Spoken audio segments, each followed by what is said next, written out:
In college sports, players come and go each year. The margin of change usually a bit smaller in basketball given the roster size, but SLU basketball has had a lot of change in this past year due to transfers and the loss of multiple seniors.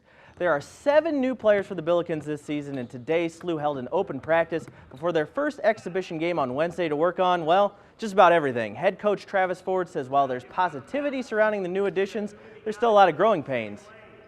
Until we figure all the plays out, and until a lot of these players figure the system out, it's the culture that we need to play. And so far it's been pretty good. Still a lot of mistakes, too many turnovers. But it's, when you get this time of year, your team's tired of practicing against each other. We need to go against different competition. The World Series got a bit more interesting last night as the Astros were able to get in the win column. The Nationals will try to get back to a 2-game lead in the series tonight and set up a clinching scenario on Sunday with their St. Louis native ace on the hill. By now, we all know just how dominant Max Scherzer is, but 15 years ago, he was just starting to hone his craft at Parkway Central. And this week, I tracked down 3 of the 5 guys who are lucky enough to say they took Mad Max deep in high school to see what it was like to have bragging rights over a future Hall of Famer. First pitch I saw, low 90s fastball, it was pretty apparent that we were in for a battle at that point. He was physically imposing, he threw hard, plus he had the 2 different colored eyes, which you do see, and it kind of looks a little bit wild, and yeah, he was intimidating. I brought it up to my stepdaughter the other night because she wanted to watch the World Series really bad, and I said, hey, I got to hit a home run off him, and she was like, oh, cool, and didn't really think anything of it. So. Those Blues are the Stanley Cup champions. The Blues are returning to the scene of the most magical moment in franchise history tonight. They're back in Boston to take on the Bruins for the first time since Game 7 of the Stanley Cup Final. Oscar Sundqvist, who's getting first-line duties tonight, by the way, did notice something just a little bit different about the locker room upon his return to the Garden. It was a lot more dirtier when we left here last time. But it's nice to be back. It's going to be a fun game, and I think we're all really excited to play tonight. Illinois football in action today, trying to build on that huge win over Wisconsin last week. Lovie Smith might have to wring out his beard after this one. It was rainy. Illini got off to a great start. Belleville native, SLU High grad Tony Adams gets the pick 6. Illinois up 9-0. It only got better for Illinois. Reggie Corbin eludes the Purdue defense here. Touchdown in the 3rd. They go up big, and they go on to win, make it 2 in a row. They take back the Purdue Cannon rivalry trophy with a dominating 24-6 win. I'll have more with those guys who homered off Max Scherzer tonight at 10. It was fun talking to them. They were pretty modest, I have to say. If I took Max Scherzer deep in high school, there's not a single person I know that wouldn't know about it. Leave it to his daughter to bring him back down. Yes. Hey, bragging rights for Freeburg as well. Corey Miller behind the scenes with us for quite a while now. It's good to see you in front of the camera. Thanks for stepping in. Dare I say you knocked it out of the park. Thank you. Wow. That was the Casey joke. I didn't write that. I totally did. He did. All right. How about this? That's all of our time for 5 on your side at 5. We'll be back at 6.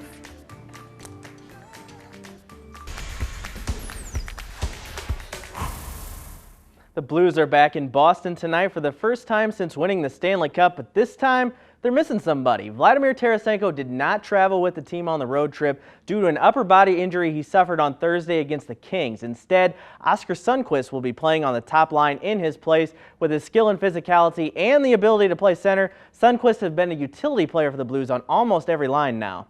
Sonny, he's going to work extremely hard, win his battles. Another guy that can take face off center line, another guy that can play in both ends of the ice. So me and Schwartz here looking forward to playing with him.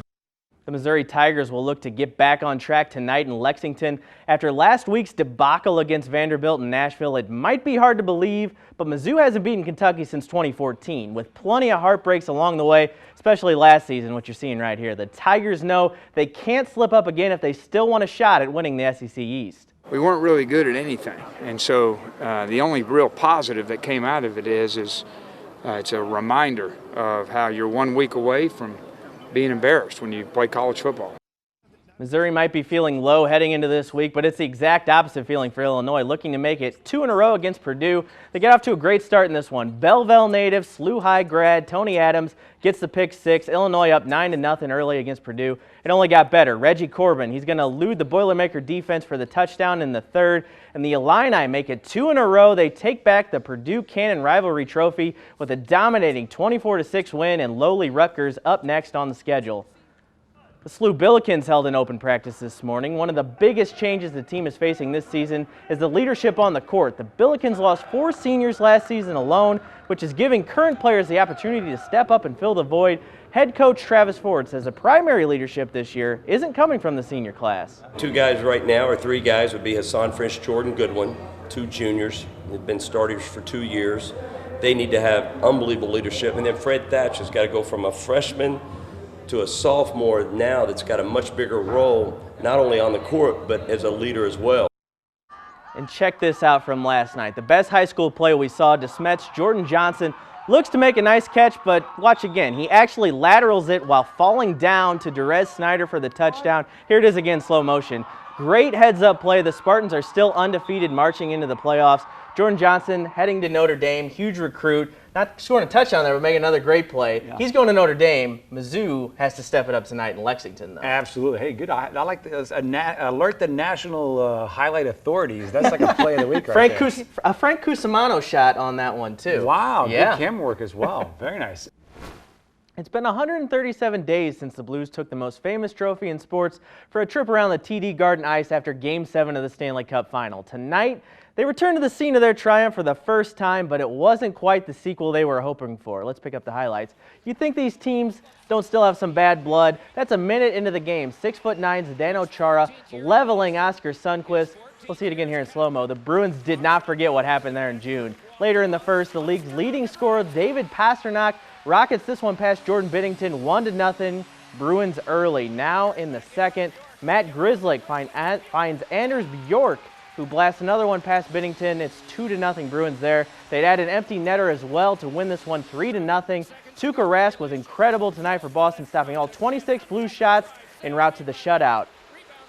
Mizzou football's luck wasn't a whole lot better in Lexington against Kentucky tonight in the pouring rain. This is Kentucky's quarterback, Lynn Bowden Jr., who I'm not kidding, he was a wide receiver just a few weeks ago, but now it's their quarterback due to injuries. Runs that one in, 21-0 Kentucky. Here's one of the few Missouri highlights of the night, a 75-yard catch and run by Tyler Beatty. He's got some insane speed. That cut the lead to 22-7. Tigers QB Kelly Bryant will leave the game shortly after this with a hamstring injury. They just announced after the game, and Mizzou comes up short in miserable fashion for the second week in a row. Here's Bowden running in for another touchdown. Tigers lose 29-7. That's now the 5th year in a row Kentucky has beaten Missouri in football. SLU fans got up early this morning to see the Billikens scrimmage at an open practice before the team plays its first exhibition game next week. Perhaps fans wanted to see the 7 new additions to the team, including the freshmen, that are going to bring a much-needed physical edge. We needed some physicality to go along with Hassan French inside. Jimmy Bell brings us that. Madani Diarra brings us that. They're freshmen, so it's a roller coaster ride half the time.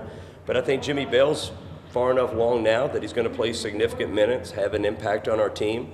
And then obviously Hassan French brings us another physical, high-level player inside. Tomorrow, Parkway Central's Max Scherzer will toe the rubber in Game 5 of the World Series in D.C. He's likely headed to the Hall of Fame when he retires, but from 2000 to 2003, 5 local guys were able to claim high school bragging rights by taking Mad Max deep. I tracked down 3 of them this week. First pitch I saw, low 90s fastball, it was pretty apparent that we were in for a battle at that point. It was cold, I remember that. We knew about the hype. Obviously, he was big. He was physically imposing, he threw hard. Plus he had the 2 different colored eyes, which you do see. I think it was a 3-1 and 3-2 count. I probably shouldn't have swung at all. I was a single shy of the cycle in that game. And as the game went on, I had a triple, double, and a home run after that, and just missed the cycle by that single. I think my dad gets more of a kick out of it than anybody. Select people, like when I'll have a drink and we'll tell funny stories, or I'll see him on TV and stuff. But my sister just had a baby boy, so maybe I'll tell little Thad when he's old enough. He might get a kick out of that. Here's a quick World Series update for you. Game 4, the Astros lead the Nationals 8-1 in the bottom of the 8th. Looks like it's going to be a tie series. How about that? For Game 5. Scherzer on the mound tomorrow, but they're going back to Houston for sure, it looks like.